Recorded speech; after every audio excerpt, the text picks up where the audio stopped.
Every wedding tells two stories. The one everyone sees, the flowers, the dress, the first dance, and the one happening underneath, the debt, the lies, the people in the room who know exactly what this really is. Episode 3 of Euphoria's third season is called The Ballad of Paladin. Paladin is a parrot, but this episode isn't really about a parrot. It's about what happens when the performance can't hold anymore. Before we get into it, let's have a quick reset on where we are, because Euphoria has jumped forward in time and packed 3 seasons worth of complication into 3 episodes. Cassie and Nate are engaged and about to get married, despite the fact that their relationship is held together with about the same structural integrity as Nate's real estate investment. That investment, a retirement community funded by loan sharks, is the thread that's going to pull everything apart by the end of this episode. Meanwhile, Rue is back in full narrator mode this season, using wealth as her lens. The gold rush and cryptocurrency. She's drawing a line between different kinds of American delusion. Jules is at art school, living in a loft that no art student can actually afford, being introduced by her roommate Vivian to a way of making money that feels familiar to anyone who remembers how we first met her in season 1. And Maddie is watching, like she always is. The season's theme, Sam Levinson has said this directly, is consequences, that you can only outrun your mistakes for so long. Episode 3 is where the running stops. The episode opens not in the present, but in Jules's past. Euphoria has been using its flashback structure all season to fill in the 4-year gap since season 2. And this week, it's Jules's turn. We see her at art school, being introduced by her roommate to sugar dating. And the show's language around this is deliberate. Her roommate describes it as just like dating, except you get paid. Her first client is a 48-year-old lawyer named Rick. He wants to lick her tights and masturbate. Jules obliges, she gets paid. Now here's where this gets more interesting than a simple character origin story. Think back to season 1.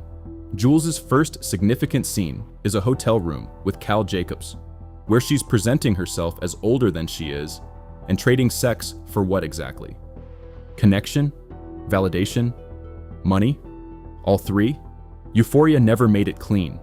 What the show is doing here is connecting those dots explicitly. The sugar baby world isn't a departure for Jules. It's a continuation of a pattern that started in high school. The commodity has always been desire. The arrangement has always been transactional. What's changed is that Jules now has some degree of choice in the transaction, or at least she thinks she does. The second client, Ellis, is a different register entirely.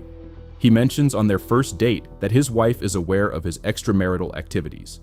He says, and this line is quietly one of the best in the episode, "You marry the best parts of a person. Hopefully, you can tolerate the worst."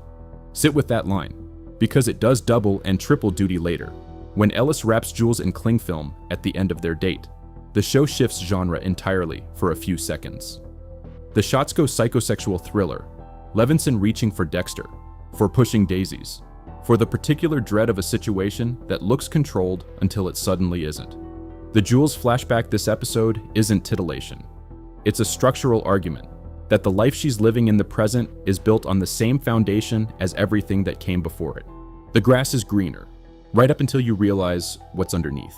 And then we get to the wedding. Cassie and Nate are getting married, and somehow, despite everything this season has established about the impossibility of this working, the ceremony itself goes off. The flowers are ostentatious. Cassie is radiant. Nate is smiling. About that smile, Jacob Elordi has said in interviews that he specifically pushed for Nate to smile at the wedding. That in seasons 1 and 2, Nate never smiled. And that this season, the smile is the tell. Not proof, that Nate is happy, but proof that Nate has learned to perform happiness. The smile isn't character growth. It's a more sophisticated mask. Watch Maddie's entrance. She arrives in a dress designed to be looked at. And if you cast your mind back to the carnival in season 1, where she wore something similar and told Nate's mother exactly what she thought of her, you can draw a straight line through 5 years of Maddie's life to this moment. Marcia recognizes it. During the speech, she twists the knife, makes a pointed reference to a former girlfriend of Nate's right in front of Maddie. And Maddie does nothing. That's the detail. Maddie, who in season 1 would have made a scene, who exists in most of this audience's memory as volatility incarnate. She watches and she leaves. The show is asking you to read that restraint as growth, and it earns it. Because the reason Maddie leaves isn't defeat. She's already calculating her next move. Watch that thread in the episodes ahead. Meanwhile, Cal Jacobs is at the bar, getting wasted. His scene with Jules is one of the most loaded moments in the episode. Cal, who slept with Jules when she was underage, who filmed it, whose entire downfall was triggered by that tape, apologizes. But the apology is not redemptive. His reasoning is, I just wanted to jerk off to it. That's not an apology. That's a confession repackaged. What the scene gives Jules, though, is information. Cal tells her the police never got the tape. Jules has never known this, and she does the math in real time. If the police never got the tape, Nate must have destroyed it, which means that Nate, who has spent 2 seasons being the threat hanging over Jules's head, also at some point quietly chose to protect her. The private cigarette they share outside the reception, just the 2 of them, away from Cassie, is the most emotionally ambiguous scene the show has done in a while. Nothing is said that couldn't be said in public, but the weight of everything unsaid is enormous. Then Nate's mom's speech. She echoes the line Ellis said to Jules, "You marry the best parts of a person. Hopefully, you can tolerate the worst." In Ellis's mouth, it's the pragmatic philosophy of a man who has arranged his life around indulging his worst impulses. In Marcia's mouth, at her son's wedding, aimed at his new wife, it's almost a warning about a man she knows better than anyone. The show is not doing this accidentally. Nate has been running a real estate development scheme for a retirement community, funded by loan sharks. He convinced investors, including a couple at the wedding who put their children's college fund into it, with stories about rare flowers requiring construction delays. The con has been working, until tonight. Naz, played by Jack Topalian, crashes the wedding. He's the lender. He wants $500,000 tonight. And when it becomes clear that isn't happening, the violence that follows is sudden and precise in the way that real violence is.